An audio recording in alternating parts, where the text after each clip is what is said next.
मैंने आपके विषय में सुना है, आप मनुष्य के जीवन के समस्त मनोकामनाओं को पूर्ण करने की शक्ति रखते हैं। कौन कौन? बोलिए, जोर से बोलिए। प्रयाग नहीं, तीर्थराज प्रयाग। क्या नाम है? तीर्थराज प्रयाग। ये उनकी महिमा है। मनुष्य के जीवन की समस्त कामनाओं को पूर्ण करने की शक्ति किसके पास है? तीर्थराज प्रयाग के पास। क्योंकि उनके पास भंडार में धर्म भी है, अर्थ भी है, काम भी है और मोक्ष भी है। चार पदार्थ भरा भंडार। राजन हो चाहे आप, हम धरती पर कहीं भी किसी से कुछ भी मांगेंगे तो या तो धर्म मांगेंगे या अर्थ मांगेंगे, नहीं तो काम, नहीं तो मोक्ष। इन चारों से अलग होकर हम कुछ नहीं मांग सकते। और ये चारों सामान प्रयाग, तीर्थराज प्रयाग के पास उनके भंडार में है। भरत जी ने कहा कि मैं अपने बारे में आपको बता दूं। मेरा नाम भरत है। चक्रवर्ती सम्राट महाराज स्वर्गीय श्री दशरथ जी का पुत्र मैं भरत हूँ। हे तीर्थराज प्रयाग, मैं जिस घर से आया हूं ना, मेरे घर में मांगने का नियम नहीं है, मेरे घर में देने का नियम है। दूसरी बात, जाति से मैं क्षत्रिय हूं। मांगना क्षत्रिय का धर्म नहीं है, ब्राह्मण का धर्म है। क्षत्रिय का धर्म तो देना है, मेरे घर में देने का नियम है। लेकिन हे तीर्थराज प्रयाग, जीवन में यदि विपत्ति आ जाए ना, तो मनुष्य कैसा भी कुकर्म करने को तैयार हो जाता है। इसलिए मैं आज अपने घर के नियम का त्याग करके और आपसे भीख मांगने के लिए आया हूं। मांगूं भीख त्यागी निज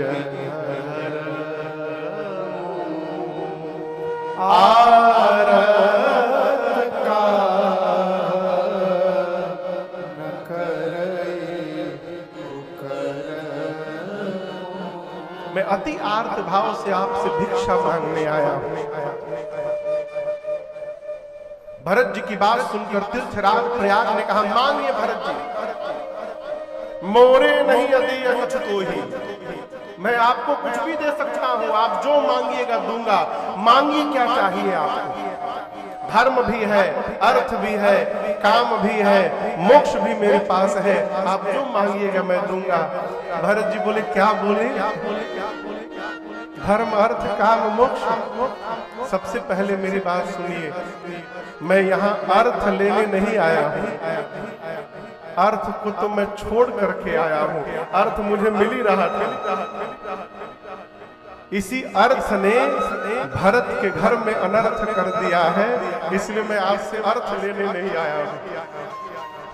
और धर्म, भरत के जीवन में एक ही धर्म है, जीवन की आखिरी श्वास तक अपने भैया श्री रघुनाथ जी की आज्ञा का पालन करते रहना है। इसके बाद में दूसरा कोई धर्म जानता ही नहीं। धर्म नहीं चाहिए। कामनाएं उसके पास होती हैं जो रिक्त होता है।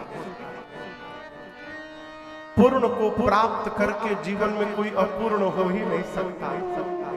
देखिए, बूंद, एक दिन और मैं आपसे निवेदन किया था, बूंद तभी तक बूंद है जब तक समुद्र से दूर है। बिंदु जब सिंधु में समाहित हो जाए तो स्वयं सिंधु का रूप धारण कर लेता है। जो रघुनाथ को प्राप्त कर चुका है उसके जीवन में कोई कामनाएं शेष हो ही नहीं सकती। इसलिए मैं कामना लेकर नहीं आया हूं। रही बात मोक्ष की, तो मैं सगुण उपासक हूं। सगुण उपासना करने वाला जीवन में कभी की मोक्ष की कल्पना भी नहीं करता है। सगुण उपासक मोक्ष न लेहि। इसके आगे तीन कहु राम भगति निज देहि। इसलिए जो जो आपके पास है, कौशल्या कुमार मुझे राम चाहिए। हमारा आपका परम सौभाग्य हमारे आपके मध्य भगवान शिव के 12 ज्योतिर्लिंगों में से एक ज्योतिर्लिंग महाराष्ट्र में स्थित श्री भीमाशंकर ज्योतिर्लिंग के प्रधान पुजारी पूज्य श्री जालंधर चौधरी जी महाराज यहाँ उपस्थित हुए। लगभग 15-20 दिन पहले मेरे से बात हुई, पुलिस सरकार कहाँ कथा होने वाली है भारत में। पुलिस सरकार अभी भिलाई में निश्चित है, तिथि बताए। फिर बोले मैं एक दिन आऊंगा।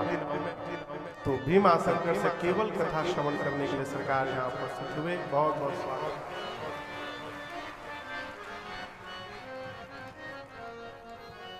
भरत जी कहते हैं, हे तीर्थराज प्रयाग, अर्थ न धर्म न काम, मैं गति न चाहूं निर्वाण। एक आशीर्वाद दीजिए। जन्म जन्म रति राम पद, यह वरदान न कहते हैं मैं जब जब धरती पर जन्म लूं तो मुझे केवल एक वरदान दीजिए कि यहाँ जन्म लेने के बाद मेरे भैया श्री राम के चरणों में मेरा प्रेम दिन रात बढ़ता जाए। इसके अलावा हमें आपसे दूसरा कोई वरदान नहीं चाहिए।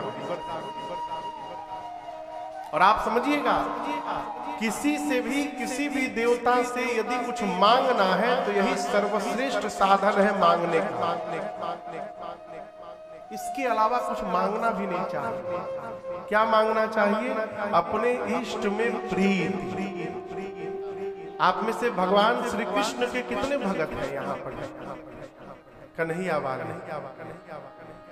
हाथ नीचे करिए। राम जी वाले तब ठीक है। कन्हैया वाले जितने लोग यहाँ आए हैं ना, राम कथा सुनिए, लेकिन कथा सुनकर राम जी से यही कहिएगा, हे प्रभु आप एक ही आशीर्वाद दीजिए, हमारे श्री बांके बिहारी के चरणों में हमारा प्रेम दिन रात बढ़ता जाए। इसके अलावा हमें कुछ नहीं चाहिए। राम जी के भगत वृंदावन जाए तो कन्हैया से वरदान मांगे कि मेरे रघुनाथ जी में मेरी प्रीत बढ़ती जाए। इसके अलावा कुछ नहीं चाहिए। क्यों? यही प्रीत जो है, भगवत चरणानुराग जो है, यही अक्षुण है। इसके बाद तो सब नश्वर है साहब। भरत, और आगे की बात सुनिए, भरत जी कहते हैं राम जी के चरणों में प्रीति तो हो, लेकिन ये बात सुनकर आपको अटपटा लगेगा। भरत जी कह रहे हैं ये बात राम जी न जाने, हम लोग जनाए बिना नहीं मानते। ये बताते हुए नहीं चूकते कि आप समझ नहीं पा रहे हैं कि हम आपको कितना प्रेम करते हैं। सरकार, जहां समझाना पड़ता है वहां प्रेम होता नहीं है, और जहां प्रेम होता है वहां समझाना नहीं पड़ता है। भरत जी कह रहे हैं कि मैं राम जी को, राम भैया को प्रेम करूं, लेकिन उनको पता न चले। वो क्या जाने?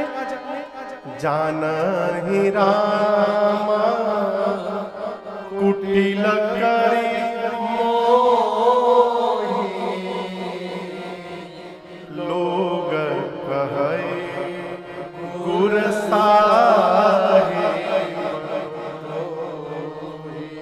लोग मुझे गुरु और स्वामी का द्रोही कहे, मेरे भैया मुझे कुटिल समझे। क्यों? सोना जब तक आग में तपेगा नहीं तब तक उसमें चमक आने वाली नहीं है। सामने वाला हमको प्रेम करे तब हम उसको प्रेम करें, ये प्रेम नहीं है, ये व्यापार है। इसको समझिएगा। सामने वाला हमको प्रेम करे और तब हम उनको प्रेम करें, ये प्रेम नहीं है, ये व्यापार है। श्री रामचरितमानस का अंतिम दोहा पहुंची, वो स्वामी जी दोहा लिखते हैं, कामी नारी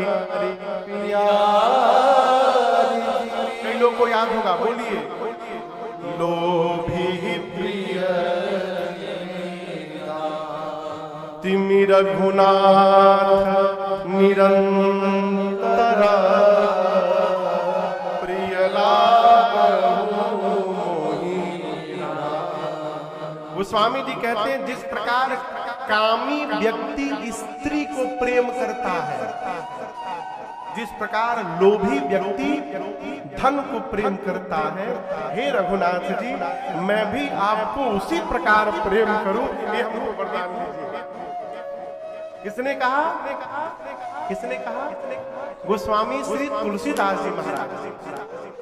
और आप दर्शन करिए, ये कामी व्यक्ति और लोभी व्यक्ति, ये दोनों प्रेम की पराकाष्ठा है। एक्सट्रीम प्रेम जिसको कहा जाए, ये प्रेम है।